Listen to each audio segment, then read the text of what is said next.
Yeah, hi my people, hello, I've missed you.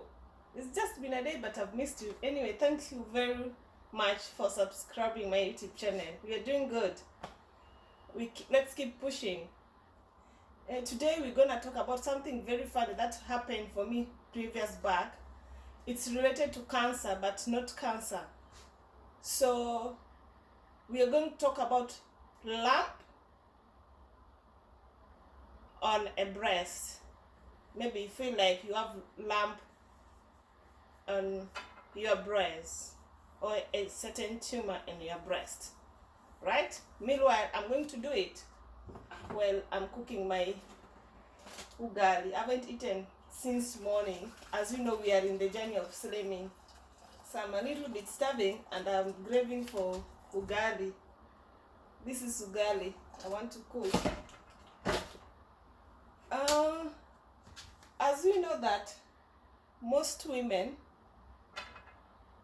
uh, okay, let me start back. You know, when I was at certain place, I was working, but this lump used to appear in my breast. Not first time, not second time.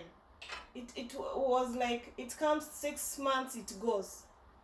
6 months, it goes. It used to come a lot. So the last time it came out in my breast, it was somewhere here, and there's another one. There were three big ones. So but then I was working for a certain doctor in Kisumu in Kenya, and this doctor could advise me that the doctor could motivate me. He could motivate me that not all lump or tumors are cancerous. So he told me quickly to go for checkups. So that's when I started panicking. I started panicking like seriously, because you find in my lineage I've buried lots of my relatives um, out of cancer. So I knew how it's costly, how it's painful. But again, we have to fight for it. So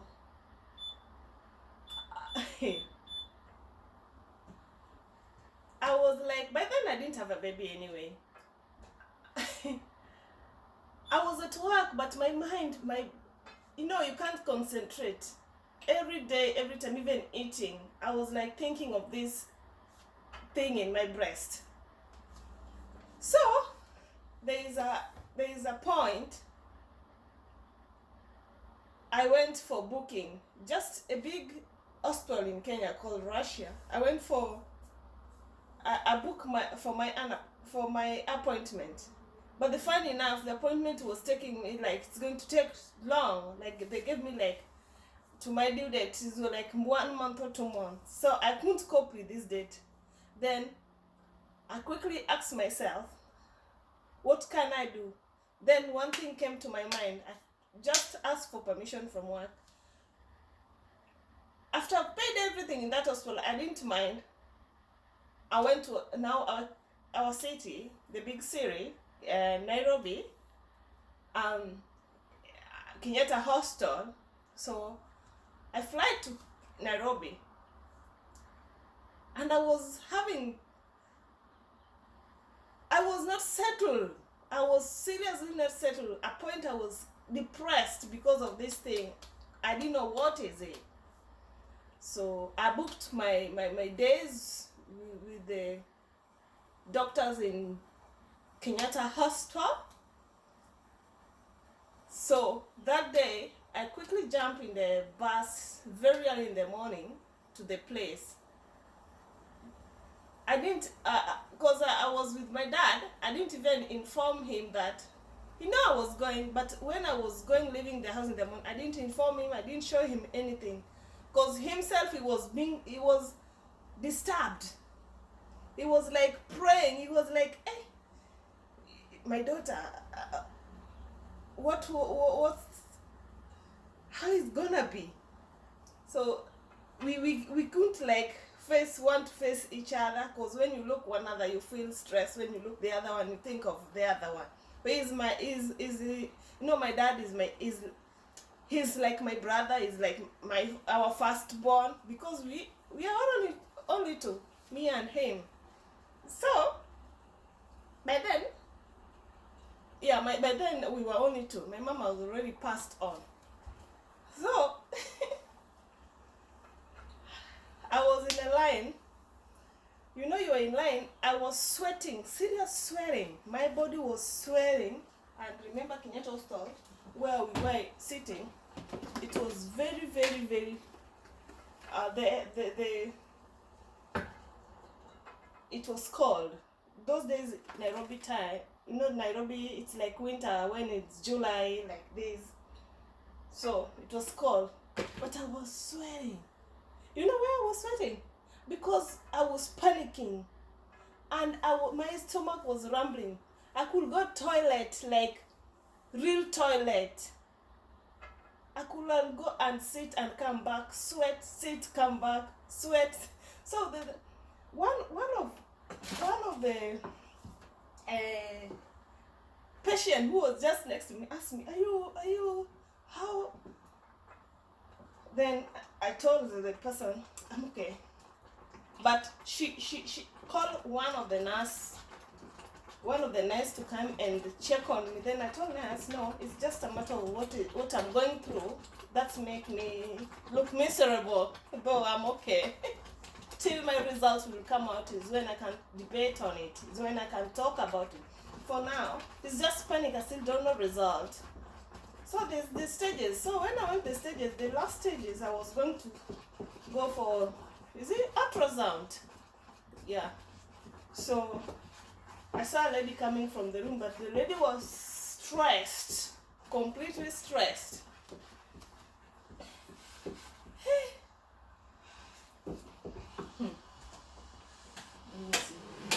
Sorry. The lady was, I'm cooking ugali anyway. The lady was stressed, so when at that door I could not even walk. I was stressed now that when I said I can't walk, I lost strength, so they were holding me. So there were two doctors in that room where they were doing ultrasound. So that ultrasound, there is when my doctor was like, "Take it easy." They have to talk to, they know how to talk to people anyway when it comes to such serious things. They could talk, they could say every word when they were carrying on. Now I'm on bed lying down. The ultrasound, they use some liquid they apply in your titty. Then there's this machine running around on it. Then you read it on computer. You can just see.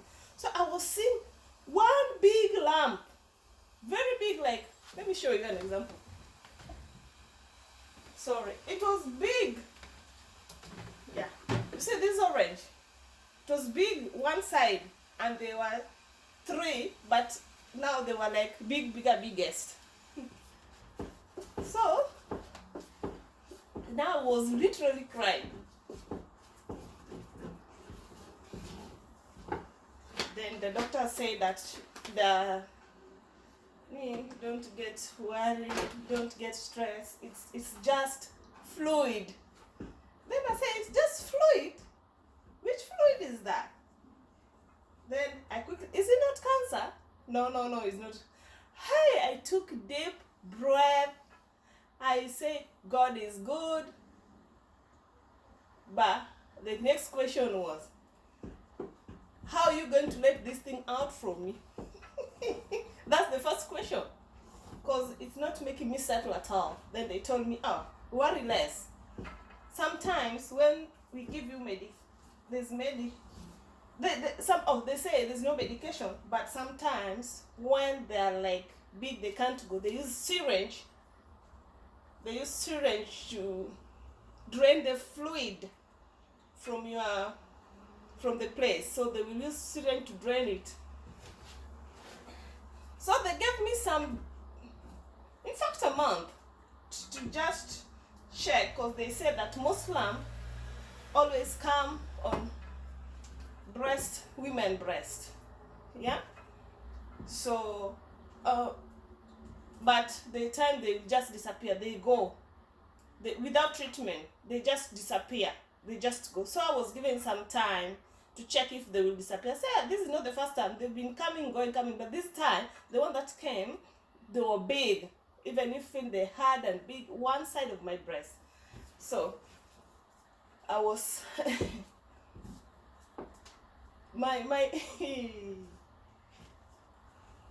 I was still complaining. Why can't you just take it out? Then they say, it will go. So I left the hospital. I left the hospital well with the results. That ultrasound thing. You just show it, I can see it, I can read it. So I took it with me. So the first thing when I get to the house, my dad was, because my dad used to stay in how do you say, Karura Forest. You know Karura Forest, just opposite CID headquarters. So my dad was at work, but he's staying also at work there, because it is just the staff houses are there, and then there's offices there. He could go. He won't call me. No, he could be going to the house to check if I'm back. So the third time when he came, he found me. Then he said, "Oh, so you're back?" Then he quickly just asked for a drink, a water. I served him water. Then I laughed at him and I said, "Hey, Dad, people fear death, is it? You saw it coming, but we are like we've escaped." So then he was like, I was starting to calculate so many things. Where am I going to get this money for cancer? Where am I going to get this? All these kinds of, you know how expensive it is. Somebody who has first hit like him, he knows how expensive it is. So after that, I told him everything is fine.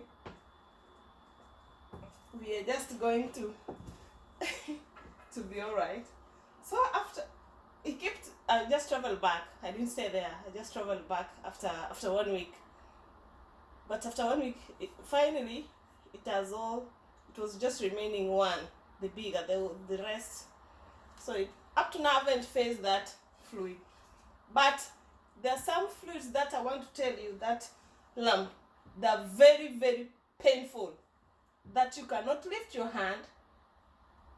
It drives your head crazy. It gives you sometimes headache. So, but doctor said anytime you notice a fluid in your breast, you rather check it. That's how cancer always starts, breast cancer. Or any lump. My sister ran. Murife ran. So, that's how I manage. And that's all for midwife. Ugali is cooked. Ugali is cooked. So, I had to share with you this story. This is ugali. This served me for 2 days.